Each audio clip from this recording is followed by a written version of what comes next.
Deloitte is talking to people imagining the future of government right now, in real time. Listen on your favorite podcast app. Search Insights in Depth, the future of government.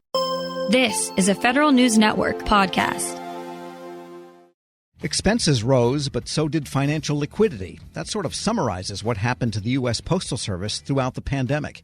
Here with more on what a detailed look at the USPS found, the Cost and Pricing Audit Director for its Office of Inspector General, Sherry Fullwood. Ms. Fullwood, good to have you on.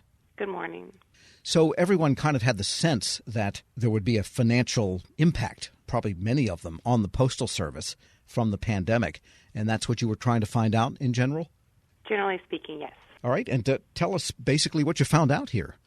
Well, this report focused on three primary areas, and that was the increase in expenses, how the Postal Service attributed the expenses to products in lieu of the restrictions for social distancing and not being able to get into the plants to track the way the mail is being moved around, and the impact on liquidity.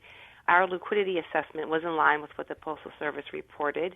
We did find that the way they developed supplemental processes to identify the mail movement and therefore attribute the costs to the products. And the biggest finding was with regards to the expenses in terms of tracking and validation, where we noted that there were some gaps in how the expenses were tracked and reported and validated. And let's talk about those expenses for the moment. What expenses tended to rise the most? Where did they have to pay the bill here for the pandemic? It was a little bit of a mixed bag, and what we found changed not drastically, but somewhat when based on our report, they basically built a more robust workbook that better tracked and validated the expenses from what we originally reviewed at the beginning of the report. But when we started looking at it, the major cost drivers were moving mail from air to surface because a lot of the air wasn't as available. And then the increase in parcels meant that there's less space on the vehicle, so there's some increase in transportation costs due to moving more packages than actual mail. Also, there's a PP&E, which is obviously something that no one had prepared for because we don't have gloves and mass volume laying around and masks and things like that. That was another major cost driver. And then the change in employee availability, where you had less people in the plants, but the work was actually increasing with the increased parcel volume and having to now find staff because a lot of people were out due to COVID, and so you had to do a lot of new hiring and training and things like that. So pretty much across the board then, everything connected with getting the mail delivered. And yet the liquidity of the Postal Service went up, and that's been a long-term issue for them. What did you find with respect to liquidity, and how did that happen? Liquidity primarily rose based on several factors. One, the Postal Service had defaulted on $7.8 billion in retiree payments. They deferred their Social Security taxes. In an agreement that was set to expire in April of 2020, they borrowed $3.4 billion based on that agreement, not knowing what was going to happen because that was at the beginning of the pandemic. They also reduced a lot of planned capital expenditures, and the increase in parcel volume helped drive some revenue increases in that area. So it was a combination of a lot of things they did earlier on, I would say, in the pandemic that allowed their liquidity to be higher than anticipated. We are speaking with Sherry Fullwood. She's Cost and Pricing Audit Director for the Office of Inspector General at the Postal Service. And you mentioned the expenses rose, the liquidity rose, but there were issues with how the Postal Service could assign the cost increases to the specific products that they offer. Is that what you were trying to explain? So with regards to how they assign the costs of products, typically what happens is they have people that go into the plants, they go look at the transportation vehicles. There are people that are sampling the mail as it moves, and based on that sample, they can kind of determine what percentage of various costs. Like if I were sampling a mail carrier, I can then say, okay, this mail carrier is doing 10% of this type of mail and 20% of that type of mail. And I'm very much trying to make this an easier example for people to follow. It's a lot more detailed than that. But they're sampling the mail to see how that mail is moving. And then they're saying, okay, well, mail carrier labor costs are X. And based on what they were actually carrying, we can determine what percentages of their labor costs are going to be attributed to that product. So in other words, in normal times, a mail truck has a load of stuff. There's packages, there's first-class mail, there's commercial mail, there's periodicals, and they are able to figure out what percentage each type of product is and then assign the total cost of that mail run, say the gasoline and the labor and so forth, to the various classes of products in proportion to how they're loaded on the truck? Theoretically, yes. And it wouldn't be the total because there's some, like I said, there are some other factors that go into it, but the portion of those costs that are determined to be borne by mail products would then be divvied up between the mail products based on those percentages.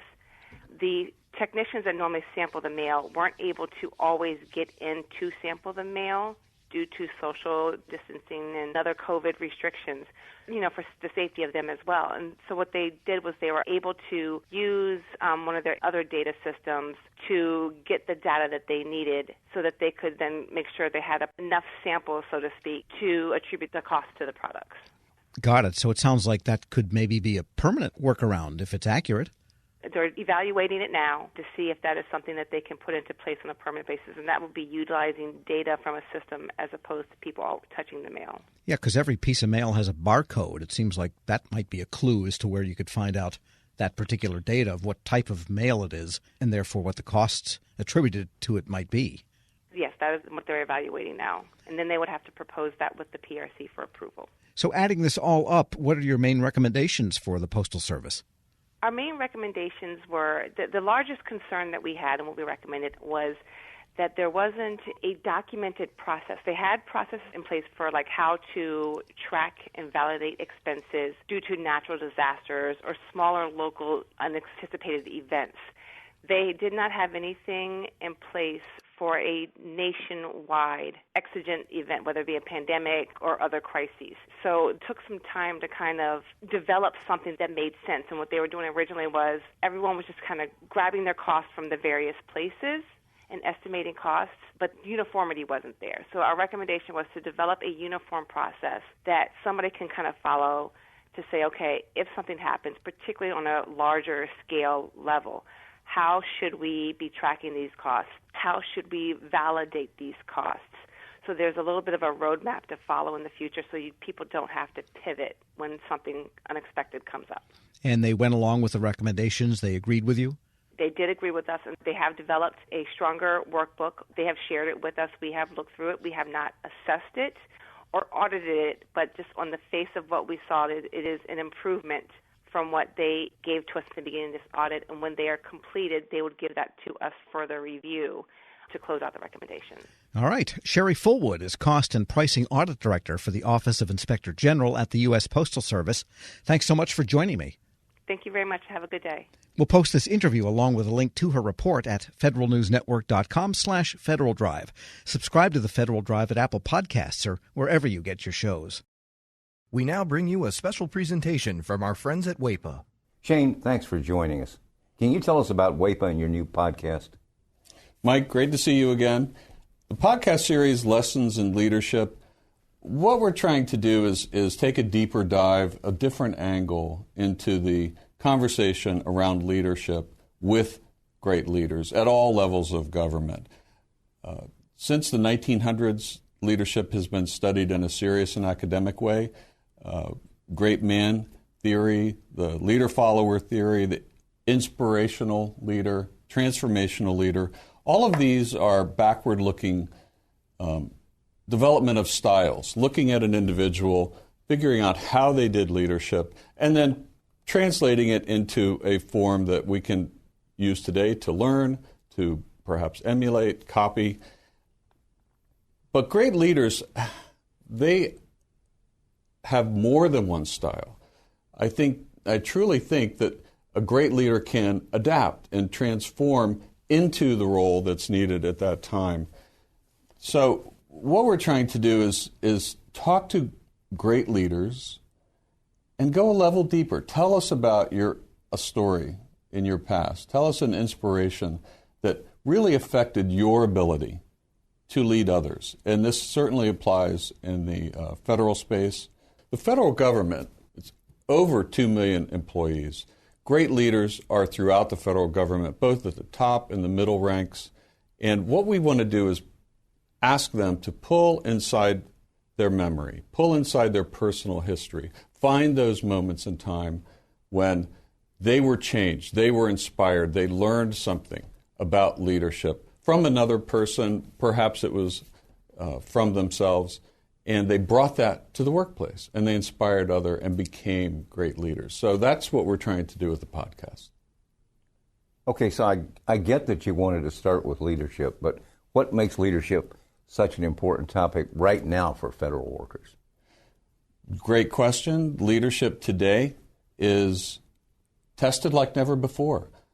Today's, if I had to put a leadership style, if I had to put names to it, we hear about empathetic, we hear transparent, we hear inspirational. So today we have COVID, we have a down economy, we have people, we have social injustice that we're dealing with. There are many new factors. And it's drawing like never before on a leader's ability to pull from within themselves and adapt to the current change. So leadership today is almost brand new again. We're taking all kinds of different styles, attributes, learnings that leaders have. They're looking at the current situation that we're in and understanding, how do I move groups of people? How do I move my employees? How do I inspire? How do I get them to the next best place? So I think leadership today, this conversation is extremely relevant, perhaps more relevant than it's been in several decades. You know, we talk about an employee's personal route to growth, but what role does the management side have in this? I think in the federal government, it's a little bit different than it is in the private sector. My father was a civilian federal employee. He joined the federal government in the 1960s. John Kennedy, he was inspired by ask not what your country can do for you, but what you can do for your country. He had opportunities to go in the private sector. That notion of service inspired him. It inspired an entire generation. I would like to think that call to service, which is unique in the federal space, in the government space, still exists today. Well, that about says it all, but is anything else you'd want the audience to know about you personally or WAEPA as an organization? I have been around the group affinity insurance world for 3 decades. This is my second major organization that I've led. And I will tell you that we impart this feeling, you mentioned it, Mike, about service, this notion. We serve those who serve. And I will tell you that it's refreshing. It's a blessing to be there. And I have so much respect for civilian federal employees at every level of government. In this podcast, we're hoping to talk to leaders which are similarly inspired and can share their learnings over a lifetime. And this will be useful information for anybody in government service. Do you know 85% of people who play daily fantasy sports lose? Is it really that surprising? You're playing against thousands of other lineups, not to mention experts who have more tools and more time. Introducing the first ever daily fantasy sportsbook, Stat Hero. Stat Hero shows you their lineups and dares you to beat them. It's you versus the house in a head-to-head fantasy matchup. Go to stathero.com/winbig. Sign up for free, and right now you can get 3 times back on your first play. Go to stathero.com/winbig. Restrictions apply. See stathero.com for details. The wait is finally over. Knotfest Roadshow is back.